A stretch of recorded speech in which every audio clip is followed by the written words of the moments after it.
In recent years, tensions between Iran and Saudi Arabia have increased due to their competition for regional influence in the Middle East.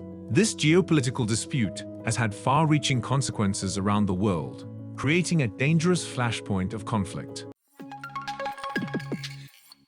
We're going to discuss how China can become a leader of the Middle East using Iran and Saudi tensions. Stay tuned till the end, and don't forget to like this video and subscribe to BusinessVille.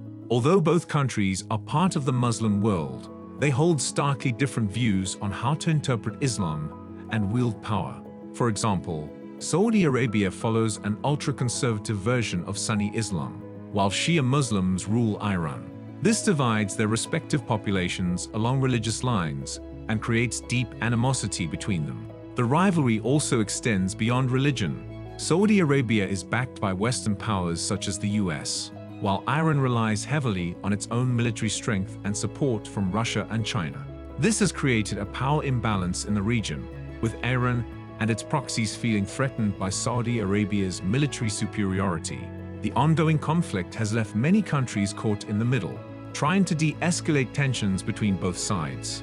Unfortunately, no meaningful peace talks have been successful so far, and each side continues to support proxy conflicts in places like Yemen, Iraq, Syria, and Lebanon. This complex geopolitical situation is why the world needs to pay attention to this conflict.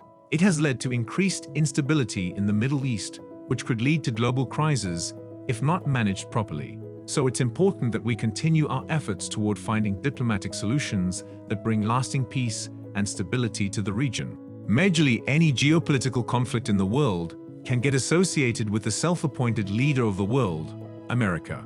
This rivalry is no exception, as the US has long been involved in attempting to escalate tensions between Saudi Arabia and Iran. The USA specifically want to suppress Iran and Saudi relations as if they become good allies, and it will be impossible for the USA to have any control in the region. Many experts agree that the US involvement in this conflict has made it more dangerous and complicated.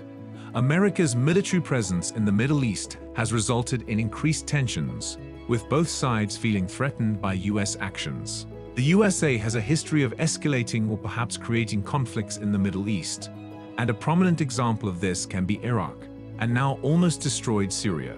No one knows why, but America seems to be overly concerned about the Middle East than its own issues. Some experts believe that in order to destabilize Iran, false rumors are being spread over Iran in order to escalate the situation between Iranians and Saudis.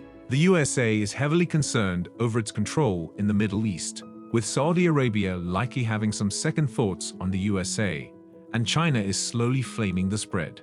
With recent visits of China's leader Xi Jinping, the Saudi-China relations seem to be on the best terms in history, and with China being a good ally to Iran, there's a chance that China can, in turn, solve the Saudi versus Iran issues. If this becomes a reality, then there's no chance for the US to be back in the Middle East game. Xi Jinping's visit sent powerful signals to the world that Sino-Saudi ties are entering a new period of rapid development. For China's other Gulf partner, Iran, the strengthening of ties could mean a distinct disadvantage for Tehran in its protracted rivalry with Saudi Arabia. China has to be careful with both Saudi Arabia and Iran, because if they pick one side, it will spark controversy and ruin their relations with the other. Beijing makes an effort every few years to keep its leadership in good standing diplomatically with both countries, so that China doesn't get pulled into the conflict. By doing this, every country is happy, and China can protect itself economically and politically. China has always had good relations with both countries, but in recent years, Saudi Arabia has become one of Beijing's main allies. Some people are speculating that Xi's December trip to Riyadh means that China is starting to choose sides between the two countries. But China's geopolitical strategy isn't that weak, and experts believe that China will soon start to eliminate the tensions or at least try to make Iran and Saudi cooperate with each other. China knows that only China has the power and also the relations to do so, and if this happens, the USA might forget any chance of a comeback in the Middle East. We hope you like this video and let us know what you think will happen in the Middle East, and will China become a powerful driver in the Middle East or not? Thanks for watching today's video, and keep watching BusinessVille.